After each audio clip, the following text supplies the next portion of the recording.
नमस्कार, आरपी किचनमध्ये आपलं स्वागत आहे. तर मी आज कोणत्याही उपासाला खाल्ला जाणारा असा रताळ्याचा चिवडा बनवणार आहे. तर एकदम कुरकुरीत असा आहे. आता रताळे धुवून घेतलेले आहेत. आता याचं वरचं साल काढून घ्यायचे. रताळे बाजारातून आणल्यावर स्वच्छ धुवून घ्यायचे, कारण माती असते रताळ्याला.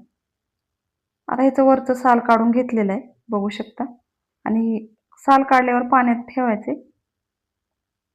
आता या खिसणीनं मी खिसून घेणार आहे.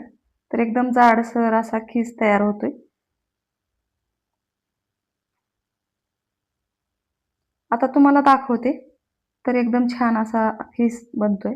आता सर्व खीस मी बनवून घेणार आहे आणि तुम्हाला नंतर दाखवते कसा खीस झालेला आहे ती. आणि खीस झाल्यावरही पाण्यात टाकायचं आहे, बघू शकता.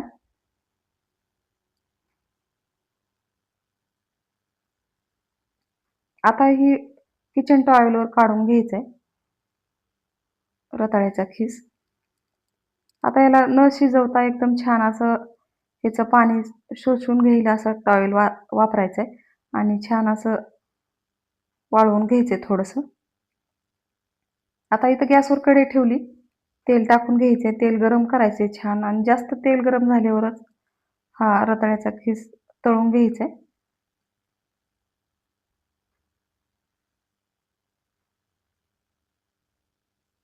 मोठ्या गॅसवरच तळून घ्यायचं आहे.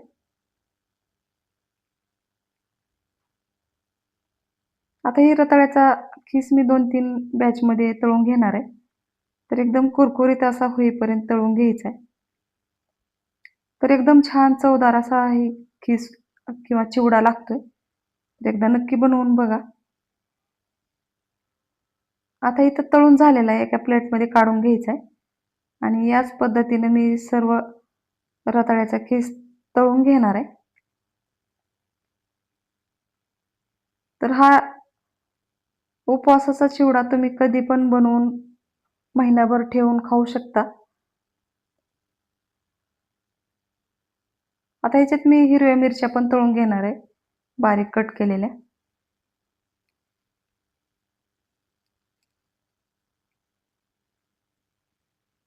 आता ह्याचे शेंगदाणे तळून घ्यायचे.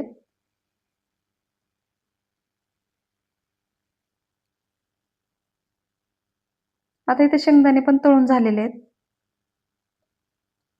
आता एका प्लेटमध्ये काढून घ्यायचंय. तर अजिबात तेलकट न होणारा असा चिवडा आहे. एकदा नक्की बनवा. आता ह्या चिवड्यात शेंगदाणे टाकायचे आणि लाल तिखट आणि मीठ टाकायचे आणि मिक्स करून घ्यायचे. तर असा एक छान असा कुरकुरीत असा चिवडा तयार झालेला आहे, बघू शकता. माझ्या चॅनलला सबस्क्राईब करा, लाईक करा, शेअर करा. व्हिडिओ बघितल्याबद्दल धन्यवाद. आता तुम्हाला हातात दाखवणार आहे कसा कुरकुरीत झालेला आहे ती, थोडासा अशा पद्धतीने. तर बघू शकता एकदम खमंग आणि कुरकुरीत झालेला आहे. व्हिडिओ बघितल्याबद्दल धन्यवाद.